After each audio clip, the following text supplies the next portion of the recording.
ఐఐటీలో IIITలో BTech చేయాలనేది మీ డ్రీమా? అయితే ఇది ఇండియాలో ఒకే ఒక యూనివర్సిటీ వల్ల సాధ్యం. అదే జేకే లక్ష్మీపతి యూనివర్సిటీ. ఇప్పుడే సంప్రదించండి.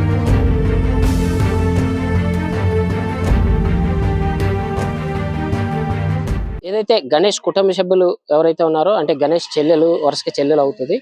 అయితే మా అన్నయ్య చాలా బాధపడుతున్నాడు పాప కోసం. మా అన్నయ్య వదిన అని కూడా ఏదో ఈ రోజుకైనా 10వ రోజైనా అమ్మాయి ఇంటికి చేరుతుందనే ఆశతో మేము కూడా ఎన్నో కళ్ళతో ఎదురు చూస్తున్నాను అని చెప్పేసి కూడా పద్మ చెప్పడం జరుగుతుంది. ఒకసారి పద్మ మాటల్లో విందాం ఏం చెప్తుందో. చెప్పండి అమ్మా, అసలు ఎలా ఉంది ఈ కేసుని? ఏ విధంగా చూడాలి అసలు? కావాలనే చేశారు సార్. ఇది ఎవరో కావాలనే చేశారు సార్. ఇందులో జరిగింది అయితే ఏమీ లేదు సార్. కాకపోతే వాళ్ళు తిని కూడి చెడగొట్టారు సార్. వాళ్ళకి అప్పుడు ఏమి ఉండేది కాదు సార్. అలాంటిది ఇక్కడికి వచ్చి 24 సంవత్సరాలు అవుతుంది. మమ్మల్ని అందరిని వదులుకుంటున్నారు.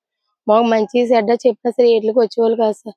కాకపోతే ఇది ఎవరో కావాలని చేసినట్టు అనిపిస్తుంది సార్ మాకైతే. అలాంటి ఈయన పులులు సింహాలు ఎన్ని ఉన్నాయని చెప్తున్నారండి పుకారీలు. అవి నమ్మకూడదు సార్. దయచేసి మిమ్మల్ని నలకుండా కూడా చేయాలని చూస్తున్నారేమో నాపతి అని అనుకుంటున్నామండి మేము. ఇక్కడైతే ఏమీ కాదు. అలాంటి చిన్న బిడ్డలను తీసుకొచ్చి ఇన్నంటే ఉంచరు కాదు సార్. ఏమన్నా ఉండేలా ఉంటేనే.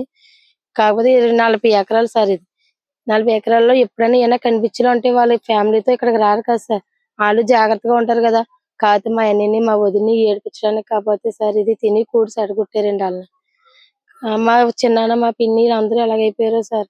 దయచేసి ఆ బిడ్డని ఎక్కడెట్టినా క్షేమంగా ఉన్నదో లేదో మాకు కూడా తెలియట్లేదు సార్. కిడ్నాప్ అయిందని అనుకుంటున్నారా? కిడ్నాప్ అయింది సార్. పులులు సింహాలు ఏమైనా తినేసి ఇలా ఉంటే గాజులు గాని బట్టలు గాని హెయిర్ గాని వదిలేస్తుంది కదా. కనీసం ఎముకలు అన్నా సరే ఎక్కడికక్కడ ఉంటాయి. అలాంటివి నడిపినా సరే ఎక్కడ ఏమీ తెలియట్లేదు.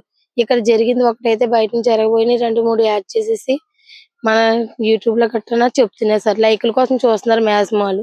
కుటుంబంలో ఏమైనా గొడవలు అంటే ఏమైనా ఉన్నాయమ్మా? అలాంటి ఏమీ లేదు సార్. ఏమీ లేదు సార్. వాళ్ళు ఎక్కడికి బయటికి కట్ట వచ్చేవాళ్ళు కాదు సార్. ఎప్పుడైనా ఏమైనా చెప్పినా సరే ఉదయానికి వచ్చి మధ్యాహ్నం చూసుకొని మళ్ళీ అన్ని ఇక్కడికి రిటర్న్ అయ్యి వచ్చేవాళ్ళండి. బయట గట్ట అలాంటి ఏమీ లేవండి. వాళ్ళతో గొడవలు గట్ట ఏం తేరండి. వాళ్ళు చిన్న పిల్లలు అంటే కూడా ఏమీ తెలదండి మాక్సిమం. వాళ్ళ పెళ్ళైన పిల్లలు. వాళ్ళ పెళ్ళి అయ్యి 6 సంవత్సరాలు అవుతుంది. చిన్న బిడ్డను పెట్టుకొని ఉన్నారండి. ఇప్పుడు ఈ తెలియని కూడా అప్పు చచ్చిపోయేలా ఉందండి. ఎందుకు బాగా ఏడిపించేస్తున్నారు. ఆ బిడ్డ ఎక్కడ ఉన్నదో కనీసం అప్పచెప్పవచ్చు కదా సార్. దయచేసి వాళ్ళు ఏమనకుండా వాళ్ళ ఫ్యామిలీకి అప్పచెప్పేసేలా ఉంటే వాళ్ళే జాగ్రత్తగా ఏమనకుండా మేము క్షేమంగా కూడా ఈ అప్పచెప్తారు. రోజుకి పాప తప్పుపై 10 రోజులు అవుతుంది. 10 రోజుల నుంచి ఎటువంటి ఆచూకీ కూడా దొరకలేదు. ఎక్కడో ఒక ఆ ఫెన్సింగ్ దగ్గర చూసానని ఒక ఆయన చెప్తున్నాడు. అక్కడ తల వెంట్రుకలు కూడా ఉన్నాయి. ఇలా వెళ్ళింది. వెళ్ళడం కూడా నేను చూశాను. నాకు కుక్క దాడి చేస్తుంది నాపై, అందుకని నేను వదిలేశానని కూడా చెప్పడం జరిగింది. అయితే ఈ కోణంలో చూసుకుంటే నిజంగానే కిడ్నాప్ జరిగింది అనుకోవాలా, లేకపోతే అడవి జంతువులు ఏమైనా ఇదే? లేదు సార్. ఇదైతే కిడ్నాప్ సార్. 99% కూడా ఇది కిడ్నాప్ సార్. అలాంటి ఏమీ ఉండవండి ఇటువైపు అయితే. నిజమే సార్. కిడ్నాప్ అయింది సార్. అయితే కావాలనే ఎవరో పాపను కిడ్నాప్ చేశారు, తీసుకెళ్లిపోయారు అని కూడా చెప్తుంది పద్మ.